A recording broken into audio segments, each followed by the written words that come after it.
Well, it's a lovely sunny day outside, and Harry has me locked away in the filming studio in the Hereford Service Centre. Not that I mind really, because it's the best place to come and talk to you about rucksacks. We've got this lovely bench here, and we can plop the rucksacks up and down without getting them dirty, but I do miss being outside.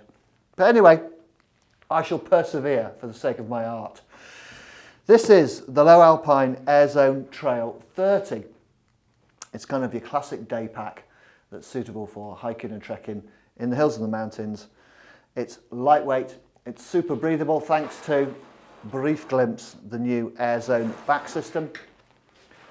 And we're going to go through the features, we're going to go through what it's made of, I'll tell you all about it, so stay with us right to the end of the video to get to know this rather lovely little bag.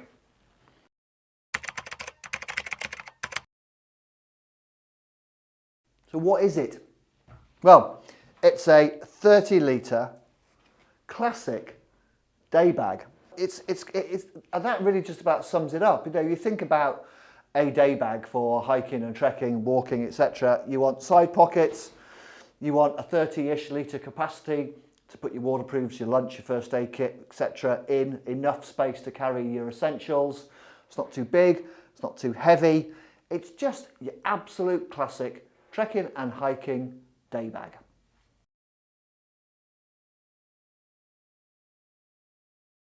It is made using a tough, but reasonably, I like to call it sensibly lightweight fabric. So it's not super lightweight, but it's durable enough to cope with day-to-day use and getting bashed around, etc. So it's a 210D nylon. It's got a little ripstop in there, and then you've got some lighter weight stretch mesh panels here which make up the side pockets and the stretch panels on the front of the bag.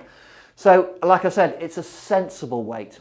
It's not too light as to be flimsy, and it's not too heavy as to be uncomfortable, but it's sensibly durable and lightweight.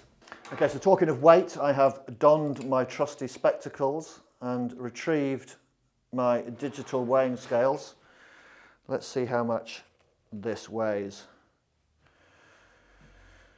Well, the Life Venture digital scales tell me that it's 1.1 kilos or 2.4 pounds. So yeah, a sensible weight.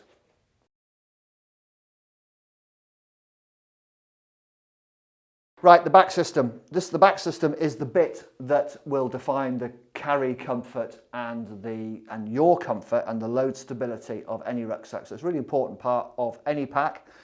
Lowe Alpine have fitted this with their air comfort system.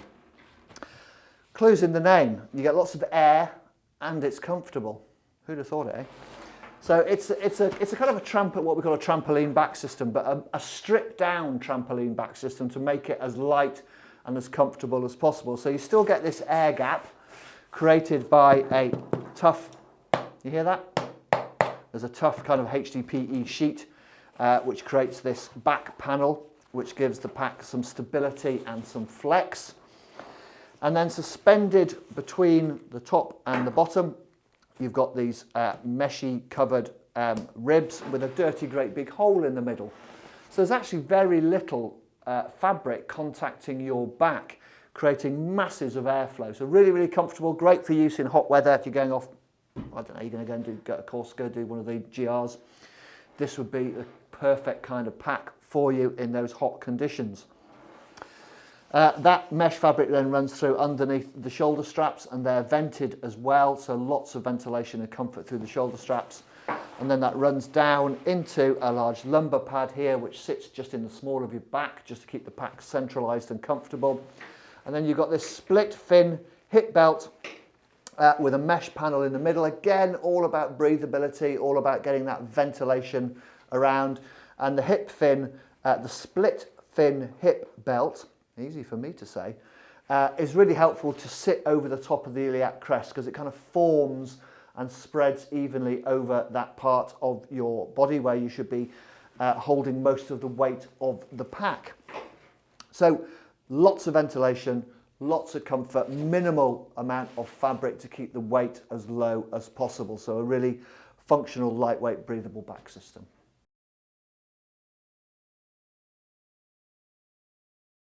Right, features, whilst we're got the pack this way around, let's just go through the features on the back system. So you've got an adjustable sternum strap, and on this side of the buckle, you've got a little whistle built in, just for emergency use. The sternum strap is quite easy to adjust. You've got a three-place setting here on little daisy chains. You just simply unclip it, move it down, clip it back in again.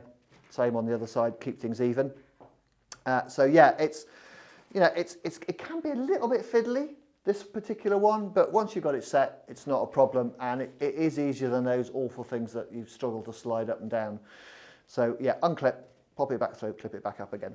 You've got a big grab handle up at the top, and then you've got top tensioners up on the shoulder straps here, just to help to stabilise the load over the top there. And on the outside of the hip fin, you've got a stretchy, meshy hip belt pocket, one on each side. The nice thing about these is they're built separate to the hip belt itself, so they don't deform in use, so they maintain their shape basically. And then you've got a forward pull hip belt, so when you're doing it up, you pull forwards. It's a much more intuitive way of tightening the hip belt rather than trying to kind of pull backwards, which never seems to work properly. So it really locks that hip belt into position on top of your iliac crest. If you are at all unsure about how to fit your pack or whether it's fitting properly, Harry will put a link up here somewhere, I think, to one of Hannah's videos about how to fit your pack properly, so it's worth having a look at that. Okay, let's rattle on with the storage options.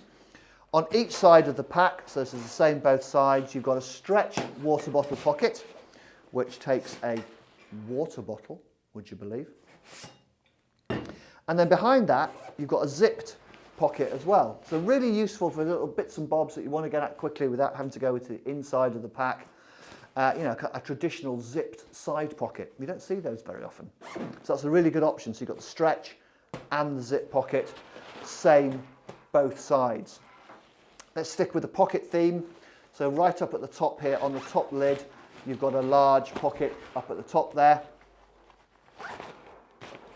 And then on the front of the pack, you've got this great big, I'm just going to do that, stretchy panel pocket on the front here, super stretchy. This is a great place to put, kind of soggy over trousers or gaiters, so they drain off without getting the contents of the pack soaking wet. So let's just do that back up so it's not flopping around. On this side of the pack, there is an ice axe loop, so you've got a little bungee cord attachment up at the top here. Simply loosen that off to create a loop. And then down the bottom here, you think, where's the loop for the ice axe head? But it's cleverly tucked away down here. There it is, look. And then on the other side of the pack, you've got Lowe Alpine's tip grippers with the same little bungee system up at the top. And these are to hold your walking poles. We'll do some close-ups of these so you can see how this all works. But you've got twin tip grippers and another bungee attachment up at the top. And then down at the bottom here, you've got a little loop. If you want to put a little blinker light on there, one of those little LED things, you can attach that on there if you're walking in the dark. Or, in fact, if you're using this for cycling, you can put a light on there, keep you safe and seen. Also down at the bottom, you've got a zipped panel here, and in there lurks the rain cover with a reflective logo. So again, useful in the dark, but it will cover up your blinker light. What are you going to do? Stay dry? Be seen. Be seen, stay dry. Your call. But that lives in there. And that folds up over the whole rucksack, keeps the contents dry. It's worth pointing out while we're talking about contents and dry, the fabric does have a DWR treatment on it. So it will repel light rain and snow, but it's not waterproof. So if you want to keep the contents dry and protected, my advice would be to use dry bags. Something like the X-Bed Fold dry bags are excellent. They will keep the contents dry and organised.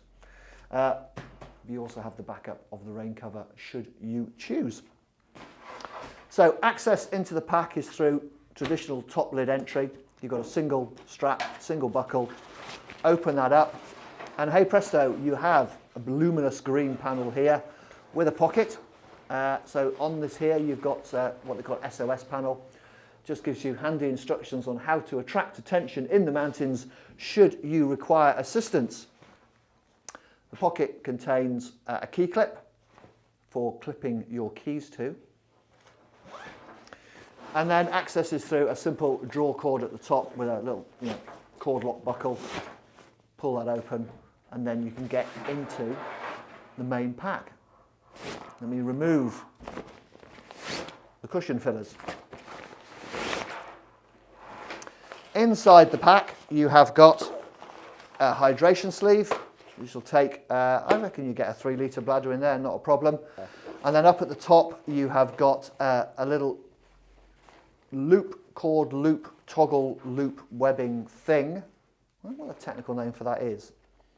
Webbing toggle loop thing. Basically it goes through the top of your bladder, pop it back through the loop and it secures the top of the bladder, keeps the top of the bladder at the top of the pack so it doesn't slump down inside. And then, there you go, there's a little hose port on this side of the pack. So your hose comes out of there, runs down over the shoulder strap, and you've got an elastic loop there to trap the hose. Yeah, it's just on the one side. So it's, as you're wearing the pack, the hose would be on your right-hand shoulder. And inside the pack, we get asked about this a lot. There's a little zip here, and it's got a zip puller, but without a puller on it. You think, well, what's the point of that? I can't get in it. Well, you're not supposed to get in it. It's not for you. It's for Lowe Alpine. So when the pack's all been sewn together, they can open that up and pop the frame inside. So it's literally just there to access the frame.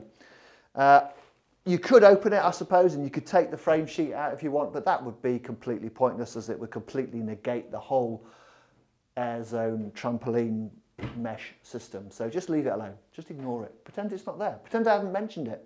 Perhaps I shouldn't have mentioned it, but you're going to ask me anyway, so I've mentioned it. Thanks very much for watching. It's been a pleasure. I am now going to go outside and get some proper sunlight as opposed to staring into these big LED screens which Harry points at me when we stand in here. So if you have any comments or questions, pop them in the section below. Harry and I always enjoy your comments. Yeah, quite chortlesome, some of them. But yeah, it's always good to hear from you. Thanks very much for watching. I shall sign off because I'm beginning to waffle. Thanks very much. Toodaloo.